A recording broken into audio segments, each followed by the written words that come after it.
Shalom Aleichem. Jews used to live in the old times.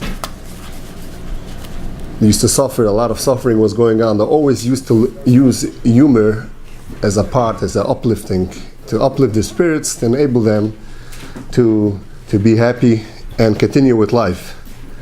So, there's a lot of numerous stories about the village of Chelem. So one of them reads as follows. There was once a meeting of the trustees of the village, and it was a round table meeting. As they concluded the meeting, all of a sudden they started arguing, all the trustees, on the legs. Everyone liked the other leg. They looked behind the table, they saw nice ironed pants and beautiful shoes, and everyone liked the leg of the others. He just say the grass, but the under is greener. Always. So the grass, but the others is always more green. So they start pulling the legs. So a whole fight started created over there. Everyone is pulling the legs of the other one. A bystander, a tourist from outside, heard the shouting and yelling, screaming. He ran in. What's going on over here? So he realized what's going on. Everyone is pulling and schlepping the legs of the other one. That's my leg. That's my leg. So he said, "Hey, cool down, guys. I'll tell everyone whose legs is whom." So he went to the first leg, he gave it a pinch, and the one that screamed, "Ouch!" Said, "Oh, that's your leg." And he went to the second one, and so it continued till everyone found his own leg. So when we start our title as "Who Am I?" so some of the people will say, "Let's stop with that. Let's just give a pinch." The one that screams, "Ouch!" That's you, and it's fine. But really, there's a major identity crisis when it comes towards the youth. They're always suffering of their identity, who am I, and placing themselves, finding themselves. And not only the youth, but even the older ones, they also could use help in that. Many people view themselves as failures. They question if they are mutzlich or not. A lot of people suffer from seeing themselves as a sinner. They look at avodas Hashem as a depressing, hard, never succeeding thing. We'll never succeed over here. We are sinner. We always keep on sinning. They question where the stage is. When you learn Tanya, you're for sure not a tzaddik. But they question they're a tzaddik, a beinoni, a rasha. They feel like we'll never make it. Really, we are here in this world not to succeed in avodas Hashem. We'll never be able to make it. They tried. They are tired. And some of the people are really scared of the roller coaster of life. They see themselves they are sometimes a malach, they're sometimes a galach. They say sometimes they have these great spiritual moments where everything is going. You daven with cheshik, you learn, everything is going. And then there's a time which is the down moments where everything is hard, everything is no davening, no learning, everything is hard. And people really get scared of this kind of roller coaster. They are scared, what's going on over here? There's something wrong with me. Actually, there's the Rabbi of Stroscheller, who is the great disciple of the Tanya of the Alter Rebbe, writes in Sefer Shara Yuchad Ve'emunah. He writes Kebalti Mimoiri, which is the Alter Rebbe, Imoiri Mimoiroi, which is the Magid of Mezrich, Imoiroi Mimoiroi, which is the Baal Shem Tov, and the Baal Shem Tov from Achia Hashaloni. As known, that the Baal Shem Tov used to learn. There's a musik by tzaddikim. They used to have an neshama coming, revealing themselves from like Gil Eliyahu. There's also a tzaddik which comes and learns with another tzaddik. So Bashem HaKadosh used to have a Achia Shaloni, who was from the Beis Dina Shel Shlomo HaMelech. Some say that he was from Yotze Mitzrayim. So why not from Achia Shaloni? I don't know exactly. There is explanations, but I don't remember it now. But he learned from Achia Shaloni, and Achia Shaloni told him that it used to be upon a time, neshamas used to come down, used to be neshamas mesidoris. It means there is neshamas who are shaykh to the Rosh, tzaddikim, Rosh B'nai Yisrael, some of those who are learning, the poiskim and everyone. There's neshamas that are shaykh to Yad, those who do tzedakah, who do ma'asim tovim, regel, those who go around collecting tzedakah, doing all kind of chesed, and there's all kind of neshamas. And he says that in our time, the neshamas, they came down on neshamas merubavis. I mean, they are mixed up neshamas, so people have period of time. They have moments they want to learn, moments they want to do tzedakah, chesed, they have all kind of moments. And the different sources even brought even more detailed that sometimes the neshama itself could be a mixture of bad and good, meaning there's periods of time which pulls the person down and he has to fight against it, and some of the times which is the up moment. Now this is in the question of the roller coaster of life, as he's saying, Amrita Malach, Amrita Galach. But there's also, it's a, we live in a very interesting, let's call it a special era. If we look around, people stopped suffering from midas rois. No one has bad midas. It doesn't exist anymore. Because if anyone suffers from kas, anger, it's some kind of a disorder. If someone has a real bad midas, we'll call it borderline, dual personality, we'll call it the little child within. There's all kind of fancy names of everything. Musar, the Sifrei Musar maybe existed. The need to learn Musar is only like maybe in the midst of the 19th century. But since then, it stopped already. We are all in a different, everything is a disorder, and it's mainly, if we want to find the source of that, it's really the mothers are at fault, because when the child was when they were bottle feeding the child, they gave them the wrong formula, which created a lot of gas, which caused the child to vomit a lot, which made the child really get embarrassed and ashamed from the siblings. And that's really the source from all the problems that we have here. But the Baal Shem Tov, what do you think? There's no such thing as midas rois, it's all disorders? some say so. So you have to work on the disorders. Right. So the Baal Shem Tov taught us that everything you see and you hear, utilize for avodas Hashem. So really we have to change our style. Instead of talking of midas rois, let's use the terms of disorders. Let's try to work with that. Try to work with that for avodas Hashem. For avodas Hashem. So once I had a young man, I'll change a little details just for the privacy. So I had a young man called me up. He's all tzibrochen, very tzibrochen. He's like depressed. Life is not worth living. Okay, I asked him, what's going on with your life? So I asked him about his Seder Hayom. So how does it work? So he says, I wake up in the morning, I help my wife, which is a wonderful thing. And by the time the kids are on the bus, which is usually like 8:30, 9, so he has to run to work, so he doesn't have time to go to shul. He puts on tefillin in the home, he chabs the davening, and he runs. He works the whole day, comes back, he's zankt, tired, and he helps at home to put the kids to sleep, then he goes to sleep. So barely no learning, no davening regular. So I told him, you know what? Baruch Hashem, I found the diagnosis. You're suffering from a real severe bad diagnosis. But there's good news. It's an easy way to fix it. The terminology, the diagnostic name is RDD, which stands for Ruchnius Deficiency Disorder. You people, a person is built from a neshama, a soul, and a guf, a body and a soul.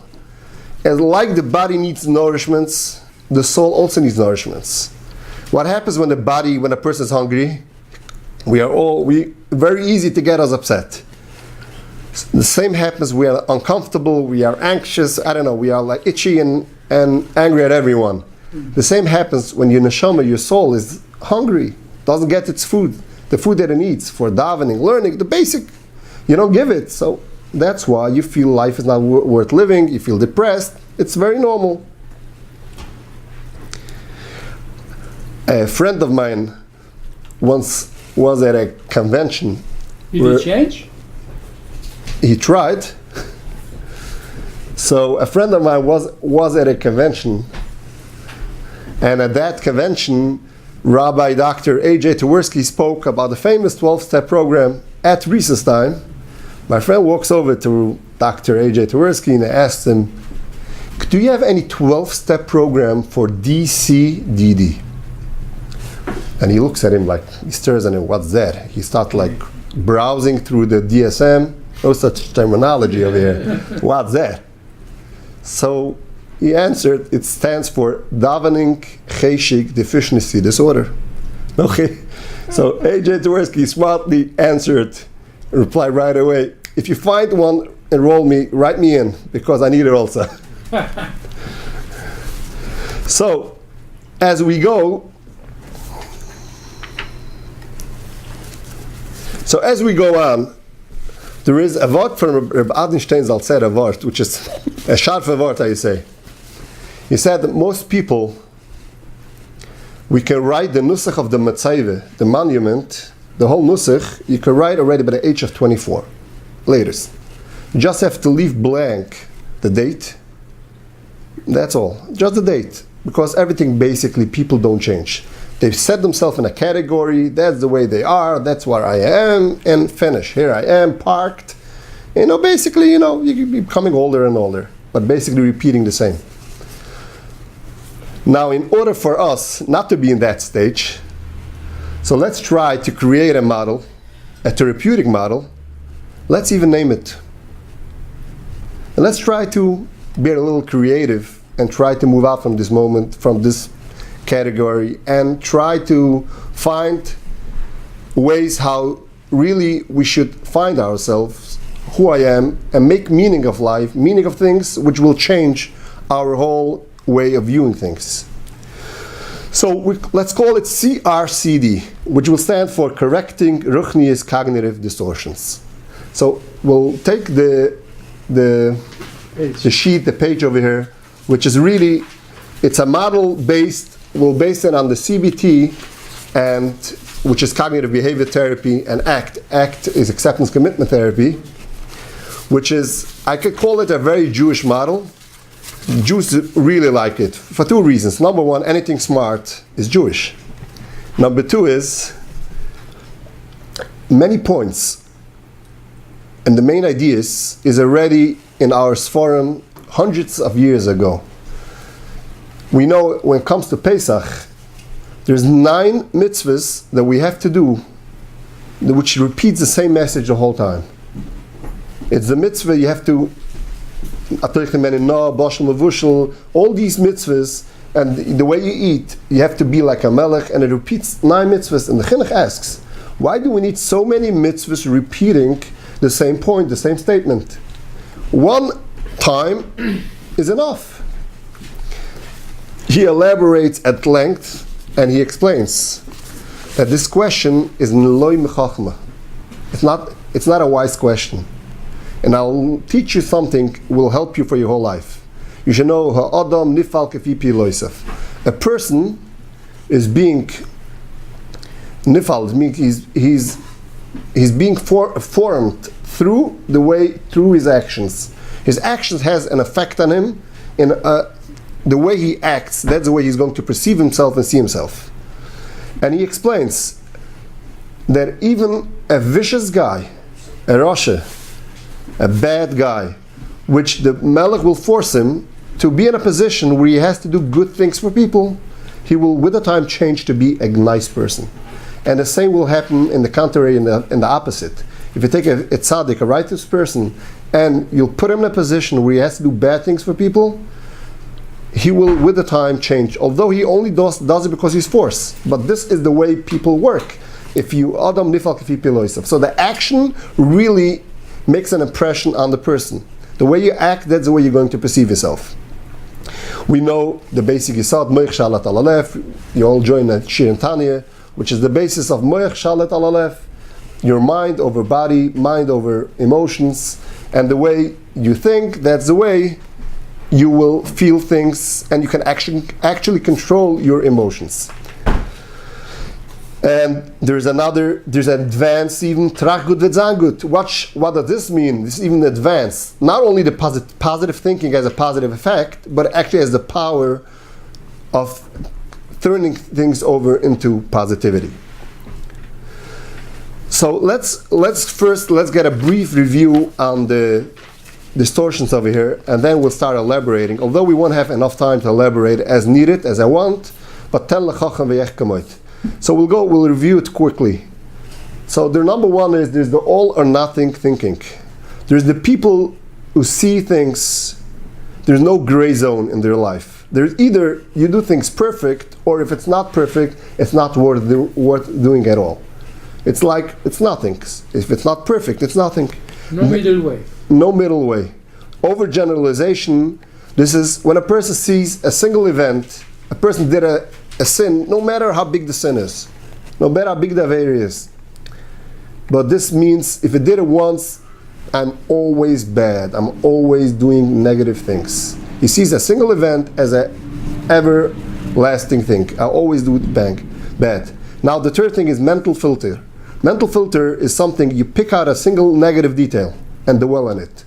So you pick out a single negative detail, and although you are aware that you do many good things as well, but you are like occupied and preoccupied about this problem, and you only see now this problem as it exists. You put the dagesh on this thing. Yeah, put a dagesh, and that bothers you to the core of your inner core, and you're stuck with that. And you're like depressed, upset about why you do it. And then there is number 4 is disqualifying the positive. This means you're disqualifying, you do, but nah, this is not important, this is nothing, what is it? Well, I did this, I did that, what is it already? It's nothing. Number 5 is jumping to conclusions, which involves 2 things. Number 1 is mind reading, which in Ruchnis you'll say, you know what Hashem likes, what Hashem loves, what is important for Hashem, what is minor, what is not important for Hashem.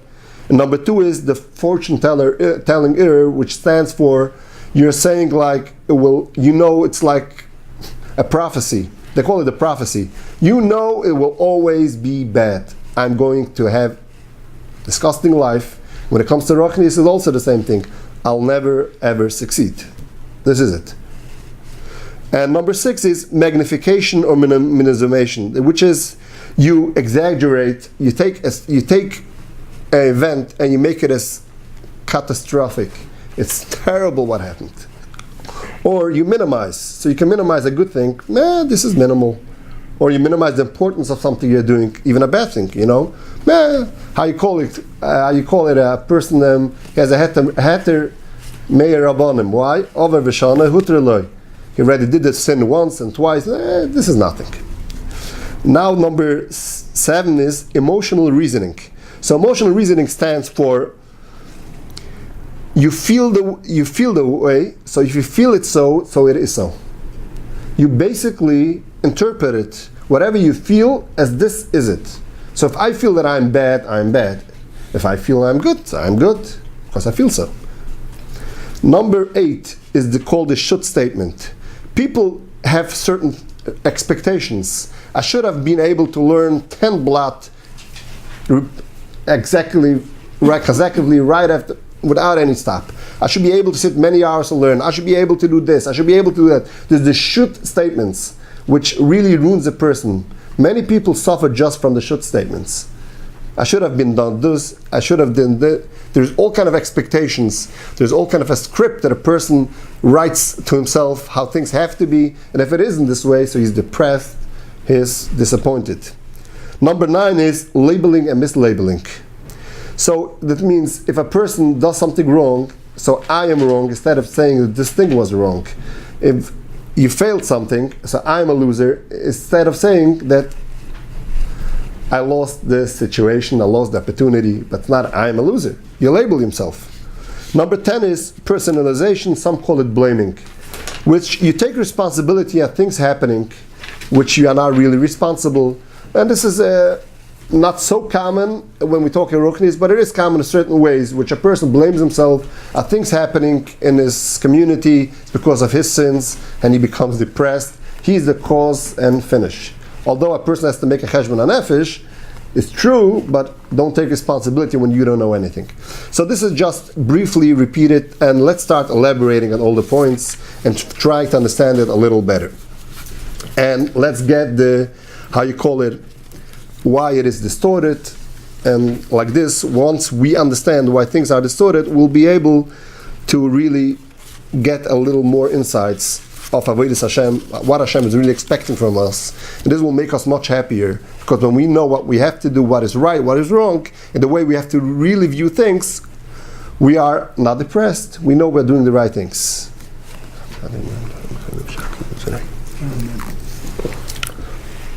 So number one is, let's go back to the all or nothing. So let's take examples. A person is very tzibrochen, depressed, that his davening is without kavanah. No, he struggles with kavanah, barely is so occupied with his business. His thoughts is rushing, his ADD, whatever. It's rushing his thoughts, and he has a hard time concentrating. Especially in our times where we live double parked. Everyone lives over here double parked. So we don't get time. Like someone is double parked, you're always running out to see if the cop doesn't come to give you a ticket. You know. So now let's see. The same will be with learning. So number one, we know so it's learning shaloi lishma is in the gray zone. It's not the right thing, but still do it. And the chiddush of that is you actually get schar for it. Number two is we know tefillas rabim.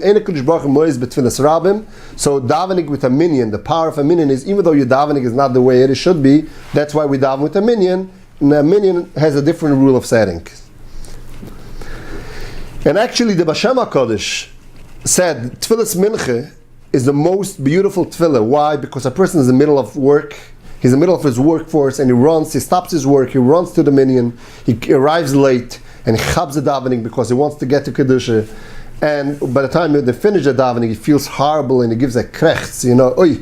This is much bigger than the davening of this big tzaddik. So, there is nothing called, yes, there is, the gray zone is not a gray zone. He's right, because it's not a gray zone.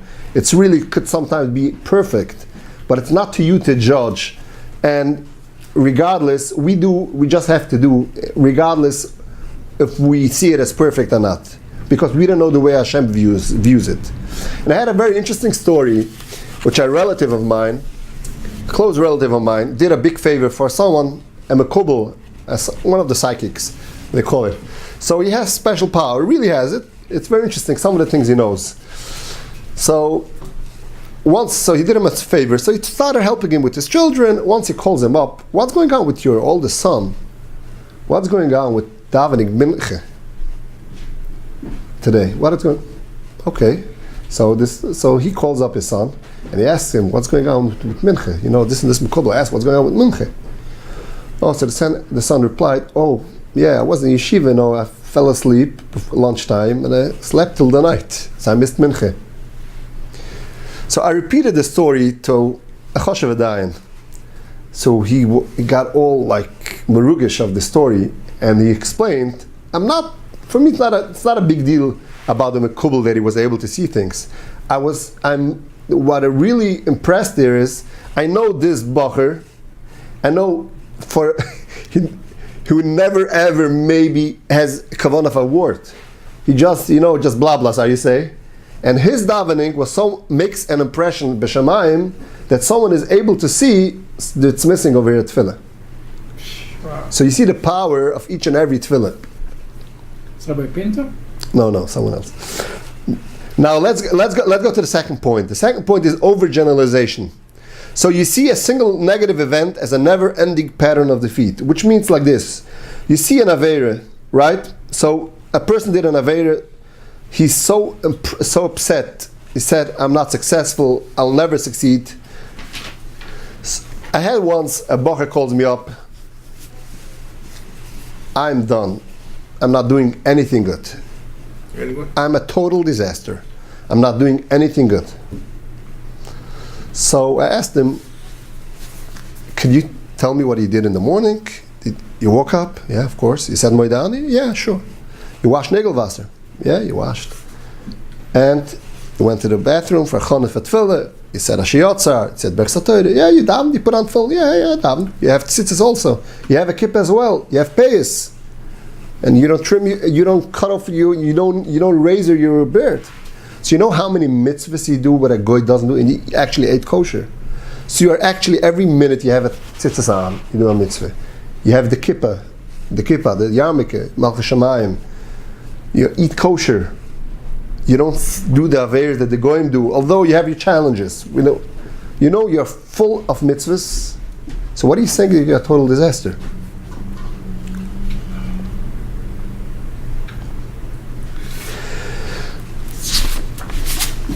And actually, that's what they say, Afilu Rishoyim Malay Mitzvahs Kariman. Because every Yid has so many mitzvahs that he does. So regardless what you do, you are full of mitzvahs because you do so many mitzvahs. Let's go to the third point. What was his answer? When we finish, we'll get there's more feelings involved as well. But he agreed. Oh, he agreed. But then comes the next problem, the emotional reasoning. Number 3. So there's the mental filter. The mental filter. There's a book from Jerusalem. Someone, an author, Jerusalem Formula. He calls it the art. It's actually the art, the talent of concentrating. You have the talent to concentrate on something. You know, a person is full of so many things that he does. Let's talk begashmius. Yes, a person is wrapped into a problem. He has a problem. He has a big daige. He doesn't know how he's going to pay his mortgage, and he has already borrowed from everyone, and he has no solution. So he's so depressed. He has no. Now let's understand. This person has a history of life, and he has a history, and he still has life to go. And there's so many things in his life. So many.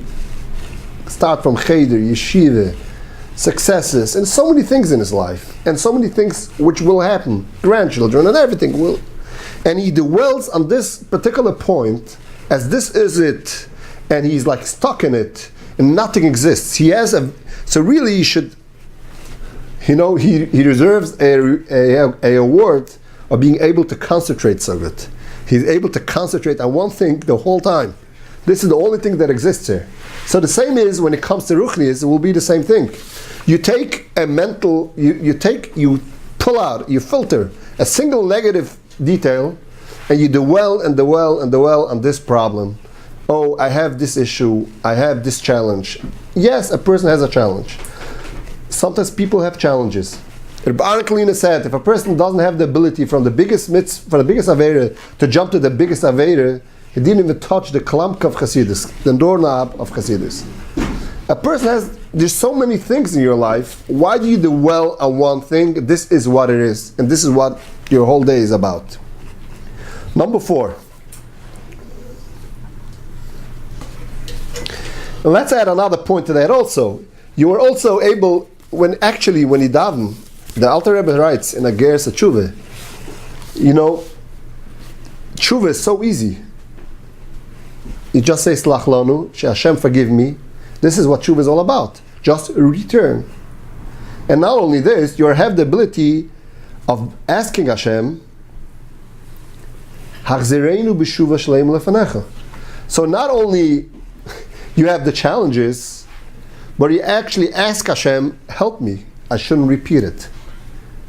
And it goes to such an extent that even a person that knows now, I don't have the ability. That's the way he feels. I don't know if Hashem knows the truth, but he's going to do an avera. He feels like trapped into the avera, and he does it. At that point, it's not called echte v'oshev. The Alter Rebbe says. Why? Because echte v'oshev is only if you you can easily overcome it. This struggle. You just said, There's the option of doing teshuvah, so why let's not have fun? Let's enjoy life. Let's do teshuvah. So teshuvah is actually the thing that caused you doing the avera. So if that's the case, then I'm speaking beyond the last teshuvah. And even there, the Alter Rebbe says, if you push yourself, you can also do teshuvah. Not only you don't get the help from Shemaim. The Gemara, Hashem says, "Pischeli Pesach kechudah shel machat v'ani eftach lechem Pesach Pischa Shalilim." The Pischa Shalilim was 40 amas.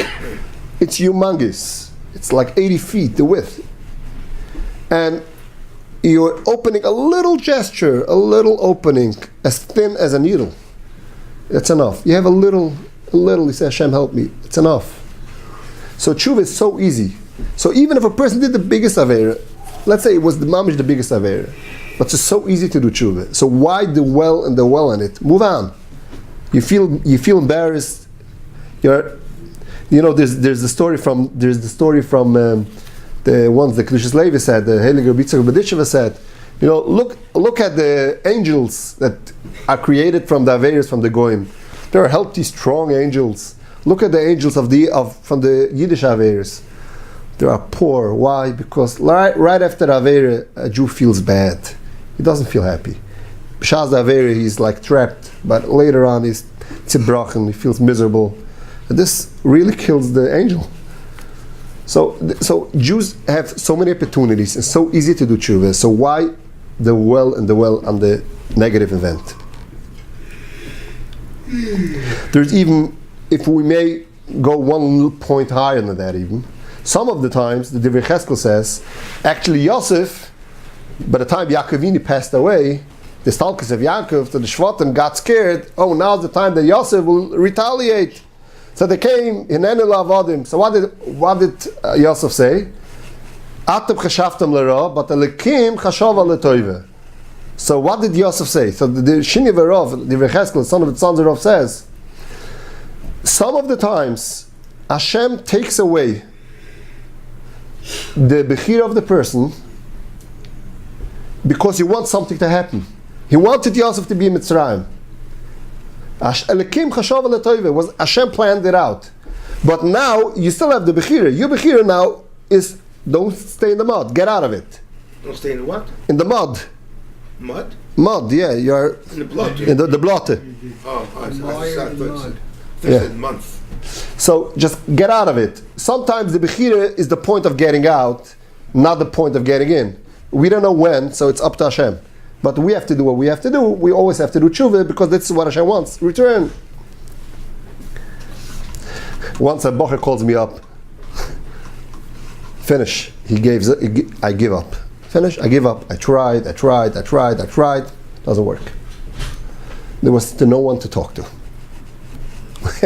He gave up. He stopped learning for a week. He walks around, but he's a bocher who's shaykh to learning, so he didn't feel good. After he calls me up again. So I asked him, so how did you feel the whole week? Well, miserable. But you gave up, so give up.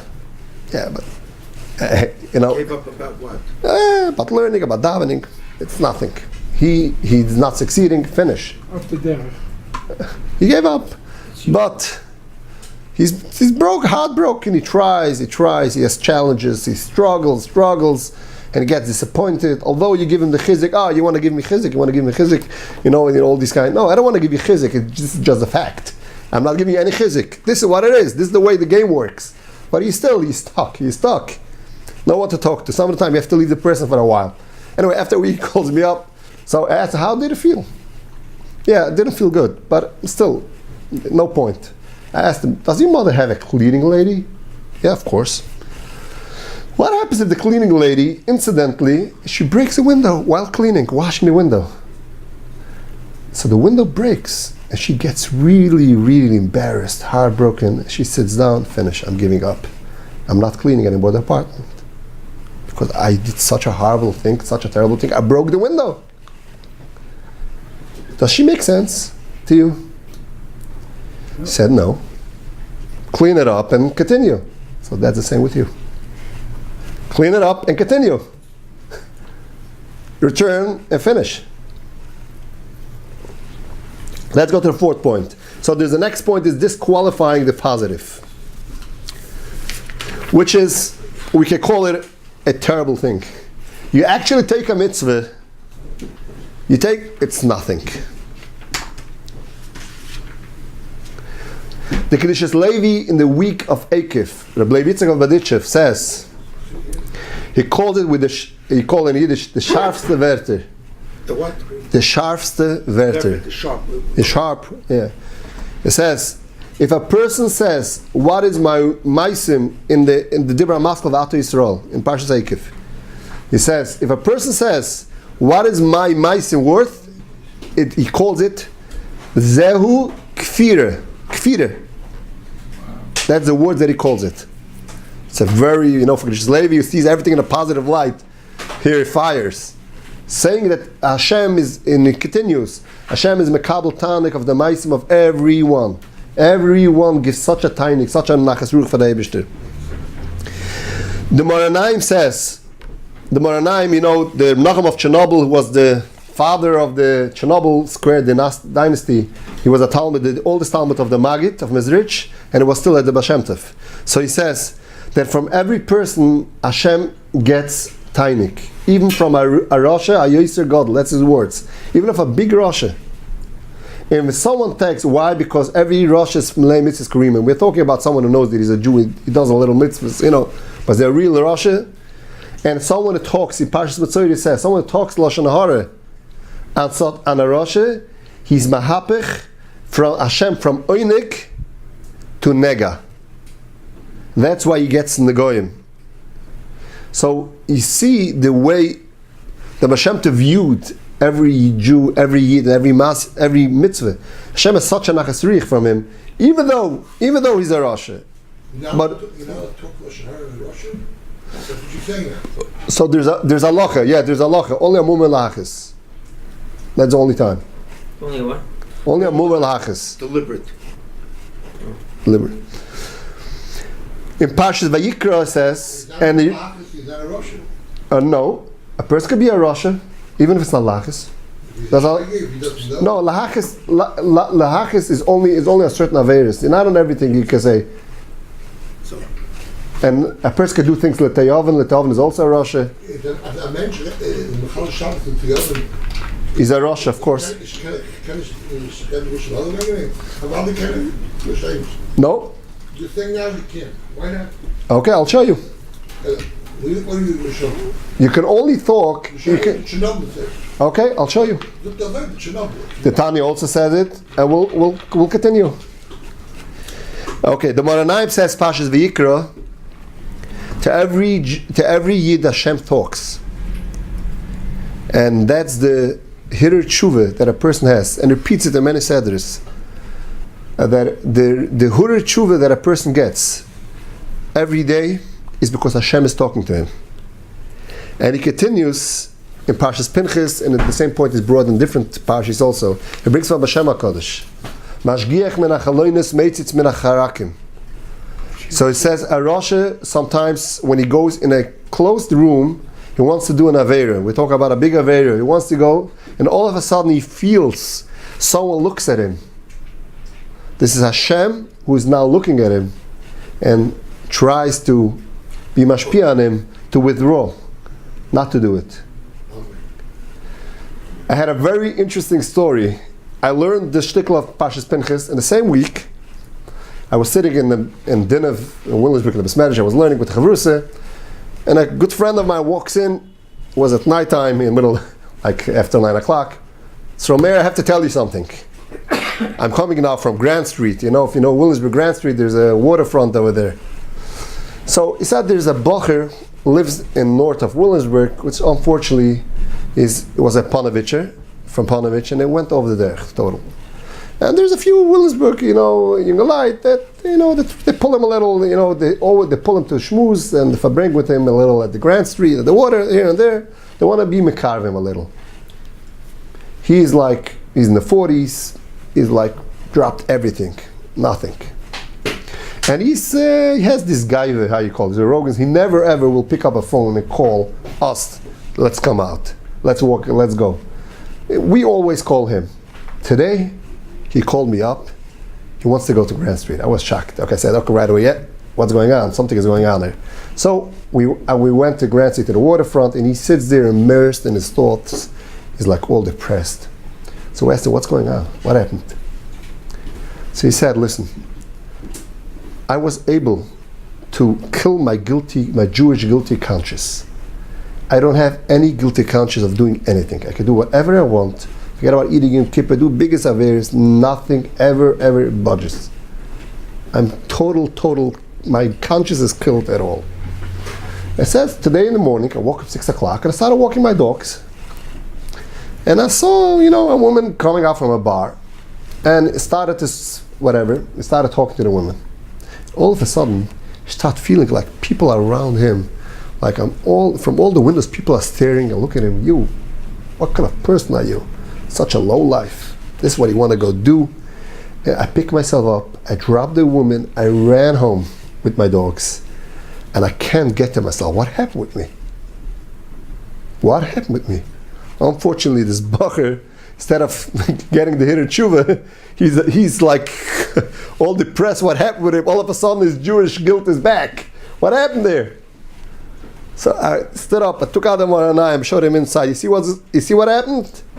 Even this Jew, this big Balavera, was able to kill his guilty conscience, 100%. Even to him, Hashem talks. Even him, Hashem says, come back, I need you. You are my son, I need you back.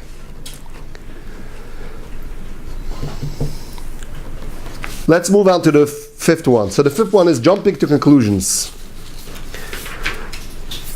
So the jumping to conclusion involves two things. So let's go in order. Number one is mind reading. You know if Hashem is happy from you, avoid or not. There's too many stories to elaborate on that. There's, the famous story we all know about the Arizal was a Jew in Tzfas, used to put the bread, he decided with his wife to bake bread and put the bread into the Aron Kodesh because Hashem is missing the Lechem Aponim. He had a drush of the Rav, and the Shamas used to take it every week, and all of a sudden the Rav realized what's going on there, and so the Shamash taking it, and whatever he told the person that to stop doing it. He thought he's doing. It's a disgrace to put bread into the Aron Kodesh, and all of a sudden, unfortunately, he had to pass away because he took away the Nachas Ruach from Hashem. We don't know which thing does anything. It's like there's one of the famous stories. I think the Rebbe says it also. There's Nasiche Achlifi Dochtei, which is a story. I'll repeat it quickly. So there's a story of a rich person decided, I'm always busy Friday. Friday. He always used to go early to shul, invite all the guests. He decided, he was walking while he was walking on the way to shul. It was already after the mikveh, and he saw that there's someone with a wagon into the and sank into the mud, and he tried schlepping it out, helping. But was versteht a gewir? What does a gewir? Someone that never touches a horse and a buggy. So he was pushing, and he got all dirty and everything. And meanwhile, the balagal of the city walks by. He passes by, but he made a Teshuvah. I never get a time to be Mama Sedre, say Shir Hashirim before davening or whatever. I have to go early to shul, so he rushes to the shul, and he passes by. The Gevir sees him passing by. He didn't ask him, he didn't offer him a pay, stay and please help. He walks by and he walks to the shul, and so he comes to the shul and sees poor people there. Oh, I get such a great mitzvah for inviting guests. I never get a chance. Now I'm early to shul, I got the chance. He invites all the guests. By the time the Gevir finishes pulling out the wagon, he's all dirty, he runs back home, takes new clothes, goes to the mikveh, comes to shul, all the guests are already occupied by this balagole. Comes Shabbos night, what happens is, this Gevir didn't get a chance to learn, to say whatever, to prepare normally to Shabbos, and it didn't invite the guests. This balagole had all the guests came to his house. What already does a balagole have? Yes, a little food. But the rich person, they would be all, they will have a real meal. Here, they go out hungry, unfortunately. Comes up to Shemaim, both get punishments. The balagala gets a punishment. Your duty is, when you pass by, you see a wagon in the mud, don't think about going to shul now. Help the person, because you're a mumch in that. That's your profession. And the Gevir, please, we see, you want to help this person, give some money to the balagala to schlep out the wagon, and you go rush to the shul because there are hungry people waiting for you. So we don't know, and it's not. We have to do what we have to do. We don't know what is important, what is not important, what is the right thing. Don't make your own calculations. Just do in the way you were set to do, the way things have to do. Now, there's the second part is fortune telling. Fortune telling is a person says it will turn out bad. He knows it will never succeed. It will turn out bad. Really, the distortion of it is, how do you know how things will turn out later on? Forget about the koach what Hashem gives, but there's a koach of a neshama. A Jew has a neshama, and actually, even in therapy, you should know that Jews have ability of getting out quicker and easier from many challenges, which others don't, because they have the neshama. Neshama is an infinite koach.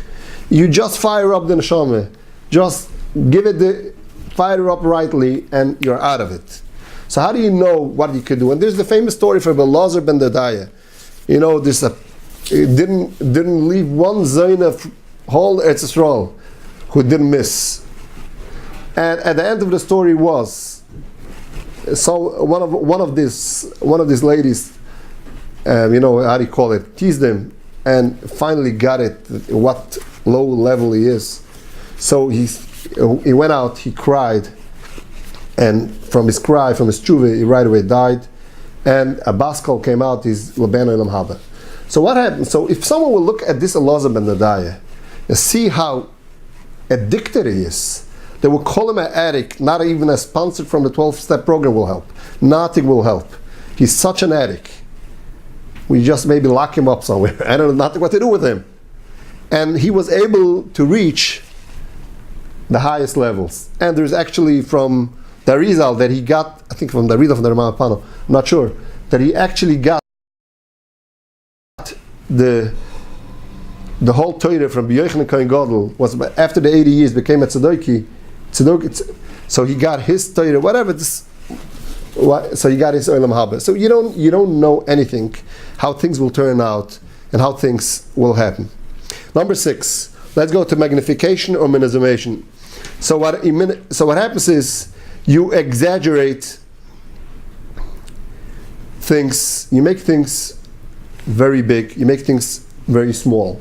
So let's just go quick over a few quotes because it's becoming late. Number 1 is we all know Ein HaKadosh Baruch Hu Bo B'Trini and B'Ri Yosef. Hashem is not cheating us. Hashem is not giving us more the ability than we could. And Hashem knows when a person is challenged, and Hashem won't charge us if we weren't able, if we didn't have the ability. And number 1, so don't minimize, leave everything. Ein HaKadosh Baruch Hu Moina Daf Meila Shoas. HaKadosh Baruch Hu, the importance for Hashem is not the amount of how many blood Gemara learned, it's the emphasis, it's the amount of hours, it's the challenge, how hard it is. Could be a person 5 minutes of learning, 10 minutes of learning, and is much bigger because he can't do more. We don't know anything. We know Mashiach will come, or a person goes up to Olam Haba, he sees Al Yoinim Lamata V'Tachtoinim Lamala. Yes, in this world, yes, there is people, you have to give, there's a say there about at Alamdin, you have to give covet for everyone. But when it comes in the world to come, when Hashem really sees every person the way it is, how much he struggles, Hashem counts the struggle, it doesn't count your stand and how much covet you got at this world, how much people respected you. That's not what counts. It counts is where you actually is.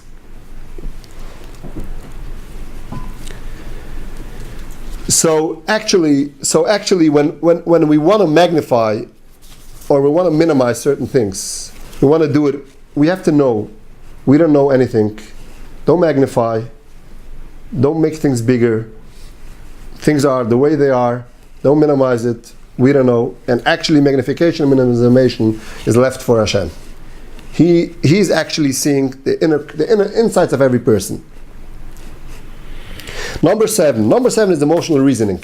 So the emotional reasoning is things that people suffer a lot. People suffer from feelings.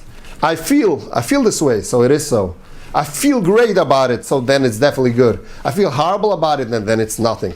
There's a very interesting story. It was Tzaddik Reb Shmuel Makarov. He was a disciple, a Talmud of the Chayzif Lablin. So he had a Kabbalah upon himself. He never goes and asks money from anyone. He doesn't ask money, but he was a Rav, a Tzaddik, but he has no income. But Hashem sent him always. It was one Pesach, was nothing, any income at his house. There was no money to buy matzahs for wine for nothing. And Reb Shmuel started worrying a little, not because of himself, because there's a mitzvah of matzah, a mitzvah of dalet koises, and he has nothing, and he has his Kabbalah. He doesn't ask from anyone. The Chayzif Lablin, which was called the Chayzif because it was the great seer, realized what's going on. So he asked of one of his Gevirim, one of his rich people that came for a Pesach, was Reb Shlomo from the city of Kanis Kavli, I don't know what it is. Anyway, so he asked Reb Shlomo, please go over to Karev and please give money for Reb Shmuel. He should be able to buy all you need. So Reb Shmuel, it was Erev Pesach. Reb Shlomo went over, gave the money, and his wife was able to buy everything. Reb Shmuel comes home and he sees everything. There's matzahs, there's wine, there's fish, there's everything. He got so excited. as Hashem helped him, that he didn't have to break his minhag, and he said to the Seder, was so excited. It was having such moich in the godless, was in such a height, and his view the Nisam of Hashem. He felt like he's like, how you call Marachiv, someone is like, by Shemayim or flying by Shemayim V'aretz. There was the first night. The second night, before the Seder, he went to sleep a little to have, be able to have this full conscious at night. And unfortunately, he fell asleep, and he wakes up like an hour before Chatzos. So he started rushing. He started rushing the Seder, and he had to chop everything because he wanted to eat the Kzeis Matzah, the Gouda fast, the wine fast, everything is fast. Forget about how he felt. He felt horrible. The whole Seder, the Haggadah, nothing. Was no asagas, no nothing. After Pesach, Reb Shmuel rides over to the Rebbe, to the Chayzif Leblin. So the Chayzif says, let's see. First night, you're flying. What's this? Shemayim. What's this whole moichel? What is it? Second night, it's a broken heart. This was lighting up all the elements. Nothing nicer than this. So you see, actually, Reb Shmuel, this great tzaddik, felt horrible the second night, and felt great the first night, and the second night was much, much, much bigger than the first night. What was much bigger? The second night. The Seder of the second night, which was... He fell asleep, you said. He fell asleep, and but it was so heartbreaking. He did fast everything. Was so heartbroken about it. So it was much in Shemayim. Oh, in Shemayim it looked much bigger, right. I mean, I'm looking from the ground floor. Right. You're looking like a Litva. I don't have glasses. Number 8, we go to the shut statement. So your shut statement, you try to motivate yourself with shuts. This is something which you always keep on, every bacher will suffer from this. There's always expectations. There's always, we expect from our children. Every person expects from himself. There's always shoulds. And yes, it's needed sometimes to motivate a person, but only if it motivates a person, not when it breaks the person. Unfortunately, we don't have the healthy balance of knowing, yes, maybe try as hard as you can, but stop over there. If it didn't succeed, you shouldn't. Obviously, it means you should have tried, but this is where it stops. And here we go to the great secret of life, which is actually Aliyas and Yeridis. There's always, I should have been able to daven with kavan, I should have been able to learn better, I should have given tzedakah, I should. People are stuck the whole time with that. And this is the journey of life. But there's one problem, that we don't know one thing. The tachlis is the journey. The journey, the aliyah and the yerida. Yes, Hashem sometimes has more nachas from the teshuvah that you do than from the mitzvah that you did. So that's why how you call it, the zedonis nasib kezochiyis. Why? Because when you do a real teshuvah, which is created through the aveira, this aveira caused you to do a real teshuvah. It elevates the aveira and it turns into a mitzvah. So we are not here to know the secrets of Hashem, but this is the secret. This is what Hasidus is always busy with. This is the secret of life, the journey, aliyas and yeridis. The Mashem Tov says a person has membais mesoras in his life, and there's all kind of challenges that a person goes through. The Chiddushei HaRim says in Parshas Masay that there is 42 masoras that a person has. This is all the challenges that a person has, nisyonis that a person has. And when a person succeeds in over the nisoyon, and he succeeds, then it becomes a masa. It means he got a step closer to Hashem. It's a masa that we keep on going higher and higher. I once had a story with a young man who suffered from porn addiction, unfortunately. What? Pornography. He had an addiction to pornography. So it was still the times, in the beginning when the smartphones came out. So, so he didn't have one, but it was still, people used still to buy magazines and stuff like that. Anyway, unfortunately. So he was working on himself, whatever. So I met him on Friday, and he's all down, broken. It's just like this. What happened? What's the story? So he told me, listen, I was struggling the whole week of renting a tablet device. He wanted to go to the computer store, rent a tablet device in order, So Sunday, Monday, Tuesday, Wednesday, Thursday. Thursday in the afternoon, finally he gave up and actually went out and he rented it. And I meet him on Friday and he's all broken. So I told him, okay, I heard the story. I said, listen, we sat down, I took out a Tanya, Perik Chav Zayin, and we started learning the beginning of Perik Chav Zayin. So the Tanya says that every dechia, every push that a person pushes the Yetzer Hara, everything, Yoshev Lover Aveire, he says the words Kili Osa Mitzvah and he adds the words Mamish. There's a klal etanya. Whenever the Alter Rebbe adds the words mamish, is because you could say it's maybe.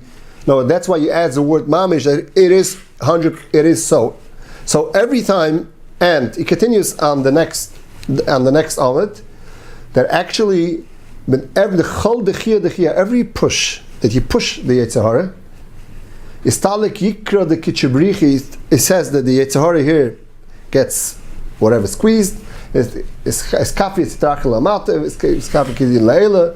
If it's talik yikra the kitchebricha laela yater akoila. The covet of Hashem is more than everything. I once repeated this for a bacher from a big chassidus. So I told him, you know what this means.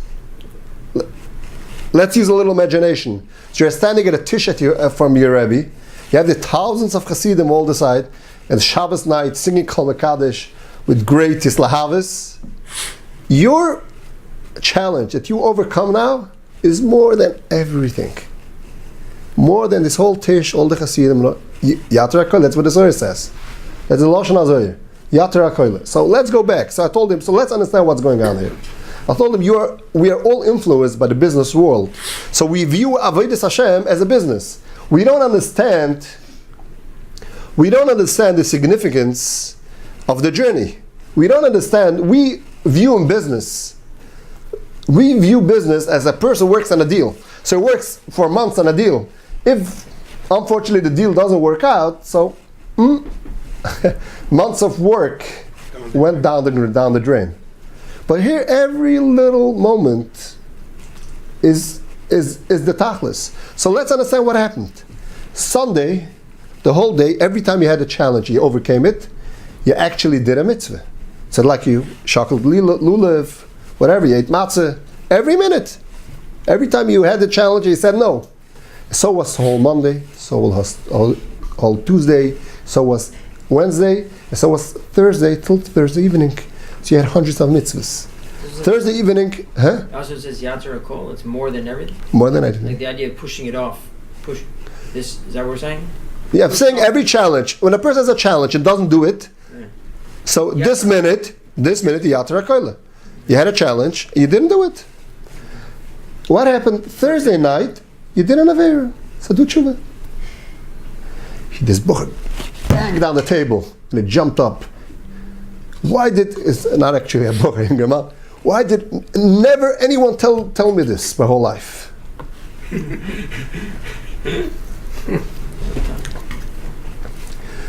Now let's continue. We have to hurry up and cut it short over here. So let's just finish the sheet over here. So number 9 is labeling. So a person labels, which is the worst of all.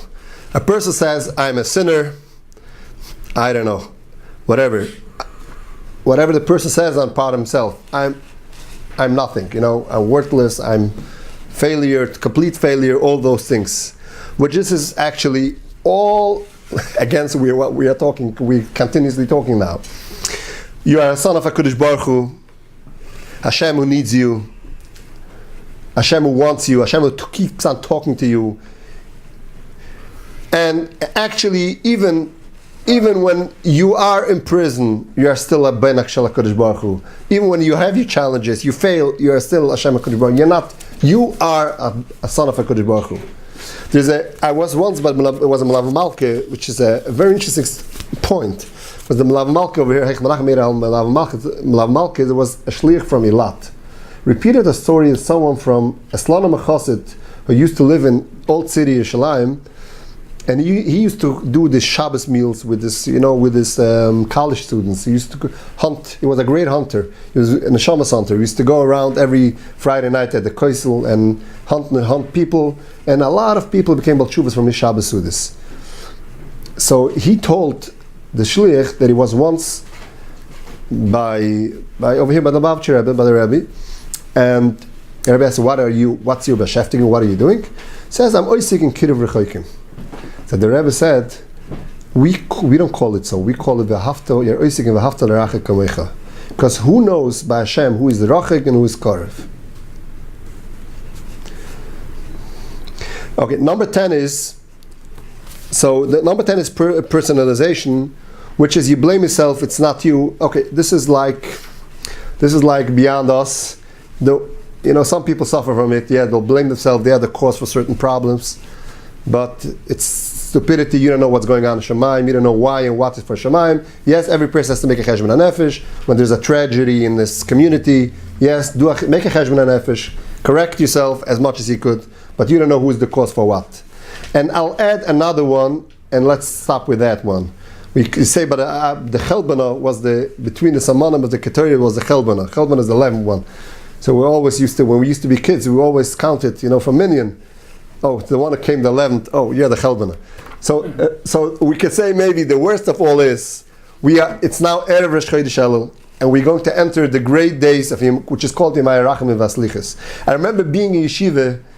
This Shalom Bacher told me. It was before Shavuos B'Tamas. Listen, I want to fall asleep now and wake up before Sukkot, right after Yom Kippur. I have no koyach to this whole 9 and this Elul or Shoshana Yom Kippur. Many times people view Avodas Hashem as a pressure. They view the Elul as a pressure day. Oh, judgment, the day of judgment, and they are so so depressed. It's horrible. Oh, I would love not to be here. And really, it's the biggest distortion of thinking that we can have. There was a Ravron Pariza used to say Elul in Yiddish is Rosh Hashanah Abba L'chaim Vida L'chaim, which stands for it's opportunity. Avodas Hashem is opportunity. It's opportunity for us to connect to Hashem. The Alter Rebbe writes in the L'Kitei Torah Melech B'Sadeh. He starts Anila Doidi V'Doidi Li. Explains that it comes Chodesh Elul. The king goes into the field. What does it mean? He leaves his palace where he sits with the crown, with the whole glory, and he actually takes the time and the effort to go down to the field. Let us imagine President Trump. I don't care if you're a fan or you hate him. I don't care. If you ever will pass here, and he walks over and he leaves the whole motorcade, and he walks over to you and pats you, says you, hello, hi, I love you, you will feel the greatest, no matter if you like him or not. Mm-hmm. So imagine Hashem leaves the field, leaves the palace, walks into the field. So we are city boys, and we are now not in our place. We're not in the city, we are at the field. Why? Because we're not doing the right things.